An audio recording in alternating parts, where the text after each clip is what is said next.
Psalm 23 is a love letter from the shepherd to his sheep, gentle, guiding, always near. The Lord is my shepherd. I lack nothing. Verse 1. He makes me lie down in green pastures. He leads me beside quiet waters. He refreshes my soul. Verse 2, 3. When life pushes fast, He makes you rest.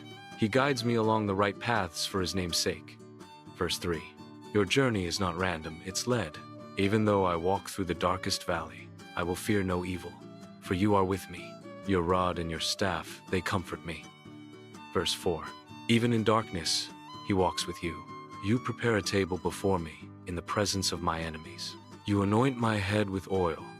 My cup overflows. Verse 5. God blesses you boldly, even when enemies surround you. Surely Your goodness and love will follow me all the days of my life, and I will dwell in the house of the Lord forever. Verse 6.